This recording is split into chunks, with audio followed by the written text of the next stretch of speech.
नमस्कार, मैं हूं अविनाश कुमार तिवारी। आप देख रहे हैं क्लाउड वेब इंडिया। ज्योतिष की चर्चा हो रही है। ज्योतिष बहुत ही व्यापक विषय है, जैसा कि आपने जाना। ज्योतिष में अभी चर्चा हो रही है भावों की। हम तृतीय भाव तक की जानकारी, उसके विषय में जाना। आज चतुर्थ भाव की चर्चा होगी इस कार्यक्रम में। ज्योतिष एक समाधान, इस कार्यक्रम में आज हमारे साथ बातचीत करने के लिए हैं ज्योतिषाचार्य पंडित वीरेंद्र कुमार दुबे जी। आपका बहुत बहुत स्वागत है हमारे चैनल पर।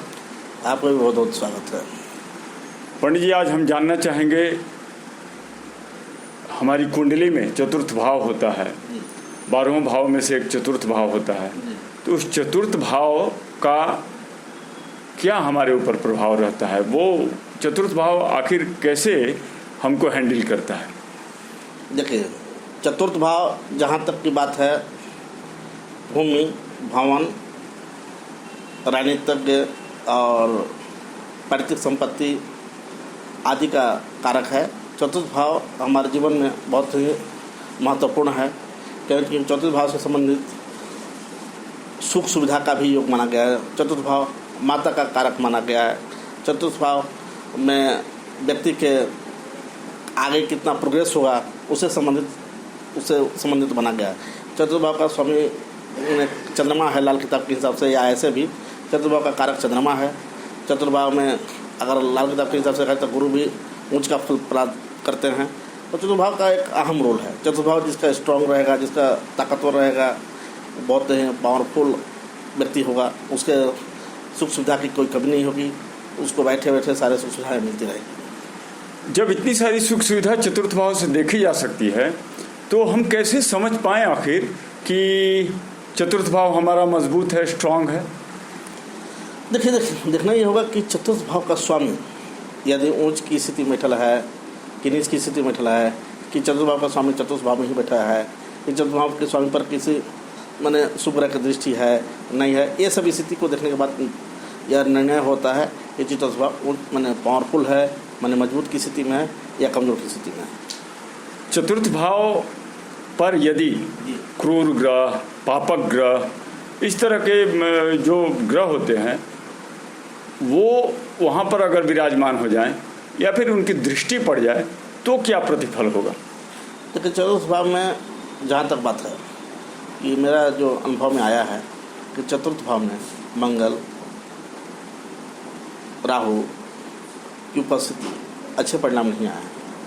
चतुर्थ भाव में बाकी अन्य ग्रह की उपस्थिति श्रेष्ठ माना गया है। हाँ, कभी कभी राहु की स्थिति, अगर राहु सिंगल है, राहु उच्च का है, राहु कन्या राशि का है, तो श्रेष्ठ परिणाम आते हैं। और यदि शुभ ग्रह, जैसा कि आपने हमेशा चर्चा करी है, शुभ ग्रह की दृष्टि या बैठकी अगर उस भाव में हो जाए, तो उसका तो भाव मेरे ख्याल से शुभ ही होना चाहिए। क्या कहते हैं आप? जी बिल्कुल। शुभ ग्रह अगर चौथे घर का स्वामी अगर चौथे घर में हो जाए, या शुभ ग्रह की स्थिति हो जाए, जैसे कि चंद्रमा हो जाए, बुध हो जाए, शुक्र हो जाए, तो ऐसे व्यक्ति के जीवन में, या चौथे घर का स्वामी उच्च का हो जाए, चौथे घर का स्वामी अगर स्वराशि का हो जाए, चौथे घर का स्वामी की दृष्टि अगर चौथे घर पर ही पड़ता हो, तो ऐसे व्यक्ति के जीवन में उच्च वाहन, अच्छे घर का मालिक, अच्छा ज़मीन का मालिक बनाता रहता है। साथ में ऐसे व्यक्ति के जीवन में हर तरह की सुख सुविधाएँ मिलते रहता है, ये पाया गया है। अच्छा, आपने जैसा चर्चा हमेशा रही है कि सूर्य के साथ बैठा हुआ ग्रह अस्त हो जाता है। मान लीजिए कि चतुर्थ भाव में अकेले सूर्य बैठा हुआ हो, कोई भी राशि बन रही हो चतुर्थ भाव, तो वैसे में क्या प्रतिफल मिलेगा?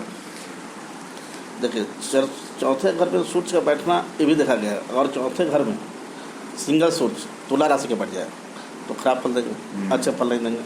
चौथे घर में सूर्य अगर मेष राशि के बैठ जाए, ऊंच का फल देंगे तो अच्छा हो गया। चौथे घर में सूर्य यदि उच्च, मतलब कि अगर मेष राशि का सूर्य है और उससे भी कहीं श्रेष्ठ फल आपको, अगर यदि सिंह राशि का सूर्य बैठ जाए, स्वराशि का, तो मेष राशि से ज़्यादा उत्तम फल सिंह राशि पर बैठा हुआ सूर्य देगा चौथे घर में। अच्छा, ये सूर्य के साथ अगर नीच का मान लीजिए बुध बैठ गया, जैसे आपने बताया था कि सूर्य बुधायित्व योग बहुत अच्छा और एक महान योग में से है।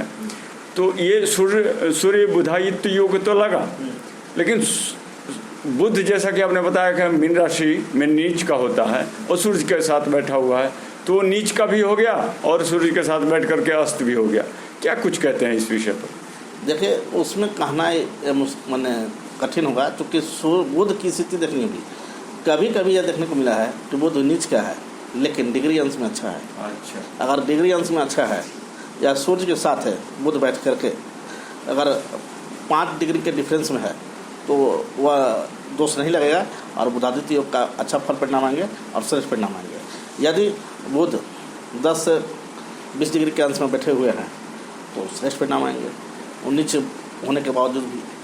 अच्छा, जैसा कि आपने बताया था कि राहु और केतु जो है छाया ग्रह है, तो अपने हिसाब से नहीं करता, ऑब्जर्वेशन करता है, मतलब सामने वाला जो साथ में ग्रह बैठा हुआ है उसके अनुसार या फिर जो राशि स्वामी है उसके अनुसार आचरण करने लग जाता है। यदि राहु चतुर्थ भाव में नीच का होकर के बैठा हुआ हो तो क्या फल देगा वो? देखिए, राहु नीच के होकर बैठा हुआ तो अगर जिस राशि पर बैठा है उस राशि का स्वामी अगर श्रेष्ठ स्थिति में है तो राहु नीच के भी बैठ के उत्तम फल देंगे। राहु पर अगर किसी शुभ ग्रह का दृष्टि है तो नीच क्या बैठा है उससे कोई मतलब नहीं है, राहु के परिणाम अच्छे आएंगे। कोई भी ग्रह हो, अगर वो जहाँ बैठा हुआ है, जिस राशि में बैठा हुआ है, उस राशि का स्वामी की स्थिति भी बहुत ही वांछनीय है और उसको भी जानना बहुत ही आवश्यक है। और भी बहुत सारी जानकारी प्राप्त करेंगे दर्शकों, बने रहिए हमारे साथ। मिलते हैं ब्रेक के बाद।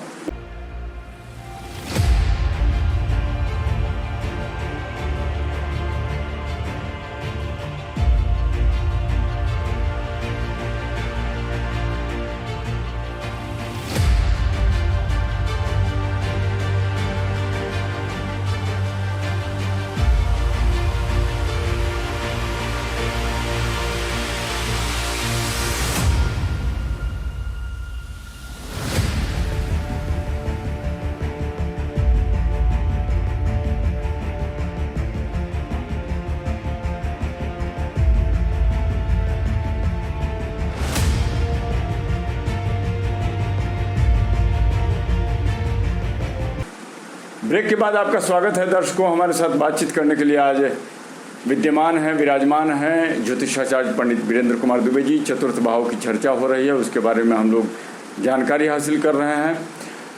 चतुर्थ भाव के अनुसार यदि करियर का चुनाव करना चाहें, क्या किया जा सकता है? क्या चतुर्थ भाव के अनुसार भी? जी, चतुर्थ भाव का स्वामी अगर सप्तम भाव या दसम भाव से संबंधित रखता है और उस पर अन्य होता है तो चतुर्थ भाव से संबंधित करियर का चुनाव किया जा सकता है।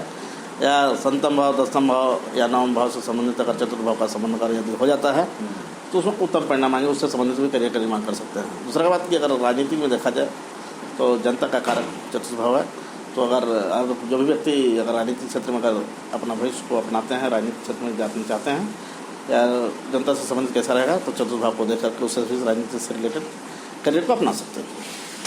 मतलब उस चतुर्थ भाव में जो राशि बन रही है उसके स्वामी के अनुसार या फिर जो बैठ रहे हैं ग्रह उसके, कैसे ये दोनों के बीच में जो द्वंद्वता आती है ना, उसमें कन्फ्यूजन पैदा होता है, उसमें डिसाइड नहीं कर पाता है आदमी कैसे करें। उसमें जो राशि बन रही है उसके स्वामी के अनुसार या चतुर्थ भाव में जो ग्रह बैठा हुआ है उसके स्वामी के अनुसार क्या करें?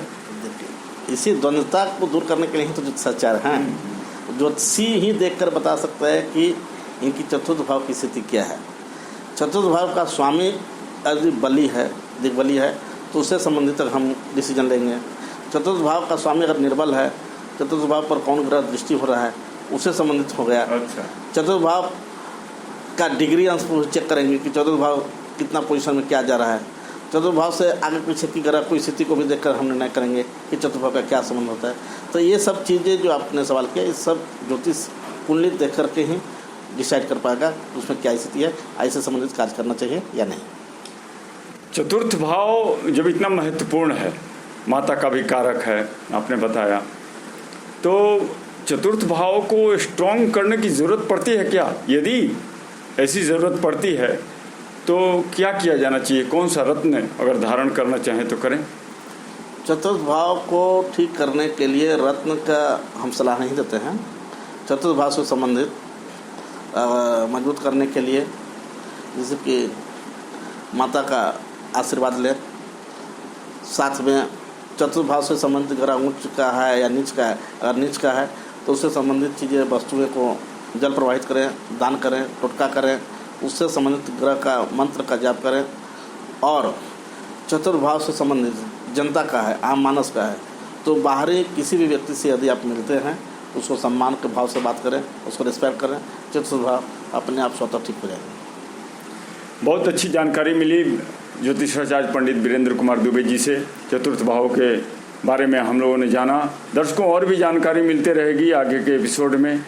आज यहाँ चतुर्थ भाव की जानकारी देने के लिए आपने समय निकाला, हमारे लिए बहुत बहुत धन्यवाद आपको। आपको भी बहुत बहुत धन्यवाद एंड क्लाउडवे इंडिया के सभी दर्शकों को भी धन्यवाद।